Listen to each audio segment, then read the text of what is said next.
ಇವತ್ತು ಬೆಳಗ್ಗೆ ನಾನು ವೆಯ್ಟ್ ಚೆಕ್ ಮಾಡಿದಾಗ ಒಂದೇ ದಿವಸದಲ್ಲಿ 2 kg ವೆಯ್ಟ್ ಜಾಸ್ತಿ ಆಗಿದೆ. ಹೇಗೆ ಸಾಧ್ಯ? ಒಂದು ವೇಳೆ ನಿಮ್ಮ ಫ್ರೆಂಡ್ಸ್ ಅಂಡ್ ಫ್ಯಾಮಿಲಿ ಸರ್ಕಲ್ ಅಲ್ಲಿ ವೆಯ್ಟ್ ಲಾಸ್ ಟ್ರೈ ಮಾಡ್ತಾ ಇದ್ರೆ ಈ ವಿಡಿಯೋ ಬಹಳ ಇಂಪಾರ್ಟೆಂಟ್. 1 kg ನಾವು ಫ್ಯಾಟ್ ಹಾಕೊಳ್ಳೋಕೆ ಸುಮಾರು 7700 ಕ್ಯಾಲರೀಸ್ ಸ್ಟೋರ್ ಆಗಬೇಕು. ಸೊ 2 kg ವೆಯ್ಟ್ ಅಂದ್ರೆ 15,000 ಕ್ಯಾಲರಿ ಒಂದೇ ದಿವಸಕ್ಕೆ ಊಟ ಮಾಡಕ್ ಸಾಧ್ಯನಾ? ಈ ವೆಯ್ಟ್ ಗೇನ್ಗೆ ಏನ್ ಕಾರಣ ಇರಬಹುದು? ಒಂದು ವೇಳೆ ಹೆಚ್ಚಿನ ಪ್ರಮಾಣ ರಿಫೈನ್ಡ್ ಶುಗರ್ ತಗೊಂಡಿದ್ರೆ ಬ್ಲೋಟಿಂಗ್ ಆಗ್ಬೋದು. ಒಂದು ವೇಳೆ ಸಾಲ್ಟ್ ಪ್ರಮಾಣ ಜಾಸ್ತಿ ಇದ್ರೆ ವಾಟರ್ ರಿಟೆನ್ಷನ್ ಆಗೋ ಸಾಧ್ಯತೆಗಳಿರುತ್ತೆ. ದಿವಸ ಬಹಳ ಬ್ಯುಸಿ ಇದ್ದು ಸರಿಯಾಗಿ ನೀರು ಕುಡ್ದಿಲ್ಲ ಅಂದ್ರೂ ಬ್ಲೋಟಿಂಗ್ ಆಗೋ ಚಾನ್ಸಸ್ ಇರುತ್ತೆ. ಇನ್ನೊಂದು ಇಂಟ್ರೆಸ್ಟಿಂಗ್ ಪಾಯಿಂಟರ್, ಒಂದು ವೇಳೆ ಸ್ಟ್ರೈನ್ ಆಗುವಂತ ಏನಾದರೂ ವರ್ಕೌಟ್ ಮಾಡಿದ್ರೆ ದೇಹದಲ್ಲಿ ಇನ್ಫ್ಲಮೇಷನ್ ಇರುತ್ತೆ.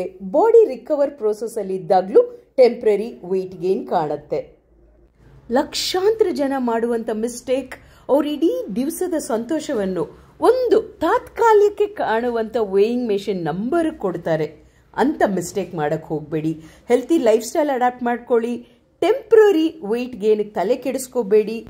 ಈ ತರ 30 ಇಂಟ್ರೆಸ್ಟಿಂಗ್ ಟಾಪಿಕ್ಸ್ ನಮ್ಮ 30 ಡೇ ಪ್ರೋಗ್ರಾಮ್ ಅಲ್ಲಿ ಇದೆ.